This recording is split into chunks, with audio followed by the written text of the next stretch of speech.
വീട്ടിലെ മുകളിലുള്ള ഹാളിൽ ഒരു ദിവസം ഒരു മൂലയിൽ 2 ടൈലുകൾ ഇങ്ങനെ പൊങ്ങി വന്നു പെട്ടെന്ന്.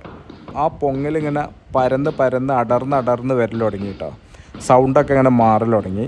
അപ്പോൾ പിന്നെ നമ്മൾ പണിക്കാരെ വിളിച്ചു. അപ്പോൾ അവർ ആ ഒരു അടർന്ന ഭാഗം, ആ ഒരു സൗണ്ട് മാറിയ ഭാഗങ്ങളൊക്കെ പൊട്ടിച്ചെടുക്കുന്നത്. സംഭവം ടൈൽ ഒട്ടിച്ചിട്ട് കുറച്ച് വർഷങ്ങളായിട്ടുണ്ടെങ്കിലും ഇങ്ങനെ പൊങ്ങി വരാനുള്ള ഒരു കാരണം എല്ലാവരും പറഞ്ഞത് ചൂടാണ്.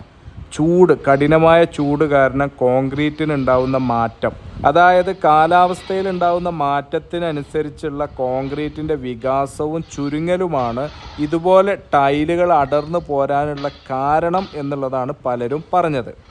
ഇതുമായി ബന്ധപ്പെട്ട് നിങ്ങളുടെ വിലയേറിയ അഭിപ്രായം ഈ വീഡിയോക്ക് താഴെ ഒന്ന് കമൻ്റായിട്ട് രേഖപ്പെടുത്തിക്കൊള്ളിട്ടോ. നിങ്ങൾക്കും ഇതുപോലുള്ള അനുഭവങ്ങൾ ഉണ്ടായിട്ടുണ്ടെങ്കിൽ അതും കൂടി കമൻറ്റിൽ അറിയിക്കുക. മുഴുവൻ വീഡിയോ സകലം ഫേസ്ബുക്ക് പേജിലും യൂട്യൂബ് ചാനലിലുമുണ്ട്. Thank you for watching our channel.